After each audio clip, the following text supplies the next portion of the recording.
سورج نے بھی آگ برسانا شروع کر دیا ہے. شہر کا جو درجہ حرارت ہے وہ بھی دن بدن بڑھتا جا رہا ہے. ایسے میں گزشتہ 5 روز کے دوران جو ایدی فاؤنڈیشن کے مختلف 3 سرد خانے ہیں اس میں اب تک 400 سے زائد میتیں جو ہیں وہ لائی گئی ہیں. غیر معمولی اضافہ ہے. اس حوالے سے ہی مزید جو تفصیل ہے وہ فیصل ایدی صاحب ہمارے ساتھ موجود ہیں, ایدی فاؤنڈیشن کے سربراہ. فیصل صاحب, کل 135 میتیں آئی ہیں ہمارے تینوں سرد خانوں میں. عام دنوں میں جو آتی ہیں نا وہ 30 35 40, اس سے زیادہ کبھی کبھار آ جائے تو آ جائے, نہ تو نہیں آتی. اور جب بھی کوئی اس طرح کا ہیٹ چل رہا ہو یا کوئی اور ایشو چل رہا ہو تب زیادہ آتی ہیں. تو یہ پچھلے 4 دنوں سے جو ہے وہ 427 میتیں ہمارے سرد خانے میں آئی ہیں. اگر عام دن ہوتے تو 120 کے قریب ہوتی ہیں. اور ایک ٹرینڈ دیکھنے میں آیا ہے کہ ان علاقوں سے زیادہ لاشیں آ رہی ہیں جہاں پہ لوڈ شیڈنگ بہت زیادہ ہے. زیادہ تر علاقے وہ ہیں جو کہ لوڈ شیڈنگ سے متاثر ہیں. ان علاقوں سے جو ہے میتیں یہاں پہ لائی جا رہی ہیں. تو الارمنگ سچویشن ہے, لیکن ان تمام تر افراد جو تمام تر میتیں یہاں پہ لائی گئی ہیں ان کی موت کی وجوہات کیا تھیں وہ کوئی بھی جو ویلفیئر ادارہ وہ بتانے سے قاصر نظر آ رہا ہے. جی ٹھیک ہے, ہمارے نمائندے شاہمیر ہمیں بتا رہے تھے کہ وہاں پر کتنی لاشیں ابھی موجود ہیں ایدی فاؤنڈیشن میں, اور ایدی فاؤنڈیشن کے سربراہ فیصل نے بھی ہمیں بتایا کہ کیا صورتحال ہے وہاں پر. اس تمام تر معاملے پر مزید بات کرنے کے لیے ہمارے ساتھ موجود ہیں بیورو چیف کراچی شعیب برنی. شعیب برنی, بہت شکریہ وقت دینے کے لیے. شعیب, بتائیے گا کہ ابھی تک کچھ معلوم ہو سکا کہ جو لاشیں اس وقت ایدی فاؤنڈیشن میں موجود ہیں ان کی موت کس طرح سے واقع ہوئی؟ آیا وہ گرمی کی وجہ سے وہ وفات پا گئی یا وجہ کچھ اور ہے؟ جی دیکھیں, ان کا بنیادی جو کاز آف ڈیتھ ہے وہ تو ابھی تک ہسپتالوں میں جو ہیٹ اسٹروک کے باعث ڈکلیئر کی گئی ہیں وہ صرف 9 اموات ہیں, جن میں 8 ڈیڈ باڈیز جو ہیں وہ کراچی کے سول ہسپتال میں ہیٹ اسٹروک کی وجہ سے ڈیتھ ان کی ڈکلیئر کی گئی ہے, اور ایک جو ہے وہ کراچی کے جناح اسپتال میں. جو شعبہ حادثات کی جناح اسپتال کی جو ڈاکٹر ہیں انہوں نے اس چیز کی تصدیق کی ہے کہ جس کو ہیٹ اسٹروک کی باعث وہ موت کہہ رہی ہیں وہ ایک ہے, اور 8 سول اسپتال میں, تو کل یہ بنتی ہیں 9 اموات. لیکن جس طرح ایدی اور چھیپا کے جو سرد خانے ہیں اور وہ جو سڑکوں سے لاشیں اٹھا رہے ہیں ان کی تعداد میں بہت زیادہ پچھلے 4-5 دن میں اضافہ ہوا ہے. جیسے گزشتہ 2 روز کے دوران 19 کے قریب جو یہ ہیروئنچی ہوتے ہیں, جو نشے کے عادی افراد ہوتے ہیں, ڈرگ ایڈکٹس ہوتے ہیں, ان کی لاوارث لاشیں ملی ہیں. ان کی نہ کوئی ورثہ ہے نہ ان کی کوئی لاش کو کلیم کرنے آ رہا ہے, لیکن ان کی لاشیں سرد خانوں میں پہنچائی گئی ہیں. اور فیصل ایدی صاحب کی ابھی آپ نے سنو نیوز سے بات چیت سنی, ان کا یہ کہنا ہے کہ 4 روز میں ایک طرف 120 لاشیں اگر آتی تھیں یومیہ 30 لاشوں کے حساب سے, تو اب 4 روز میں 427 لاشیں آئی ہیں.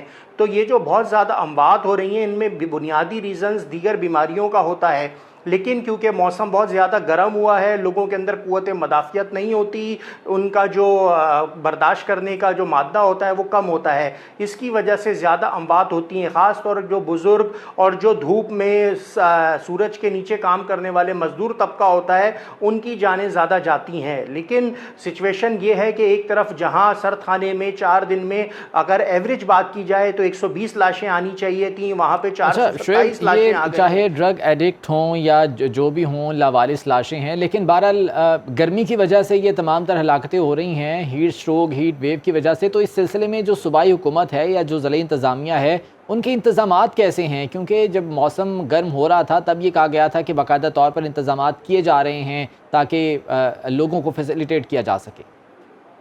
جی دیکھیں, ابھی تک گورنمنٹ کی سطح پہ تو کوئی اقدامات نظر نہیں آ رہے. ایدی, چھیپا, اس کے علاوہ JDC, مختلف فلاحی تنظیموں کے جو سرد خانے ہیں وہاں پہ اتنی گنجائش نہیں ہے کہ وہ اتنے لوگوں کو, ان کی میتوں کو امانتاً رکھ سکیں, کیونکہ یہ جو لاشیں مل رہی ہیں ان میں زیادہ تر لاوارث ہیں جن کے ورثہ نہیں ہیں. تو اس کے لیے ایک پروسیجر ہوتا ہے کہ پہلے بائیو میٹرک ہوتا ہے, نادرا میں ریکارڈ بھیجا جاتا ہے, بائیو میٹرک کا جب ریکارڈ آتا ہے اس کے بعد لاش کی شناخت کی جاتی ہے یا اس کا DNA سیمپل لیا جاتا ہے. وہ لاش کافی دن تک سرد خانے میں رہتی ہے اور وہاں تصویر بھی لگائی جاتی ہے, سرد خانے کے باہر کے کوئی ورثہ آ جائیں اس کو شناخت کر لیں تو ان کو وہ لاش حوالے کر دی جاتی ہے دستاویزات کی تصدیق کے بعد. لیکن کیونکہ یہ لاشیں نہیں کوئی لینے کے لیے آ رہا, تو ایسے میں ایدی اور چھیپا کے لیے یہ بھی مسئلہ ہو گیا ہے کہ ان لاشوں کا ڈسپوزل کیسے کیا جائے. اب یہ لاشیں سرد خانے میں رکھی ہوئی ہیں اور ایدی کے پاس اس وقت جو سرد خانے ہیں کراچی میں وہ 3 ہیں, ان کی اگر گنجائش ملا بھی لی جائے تو وہ 300 سے زیادہ نہیں بنتی.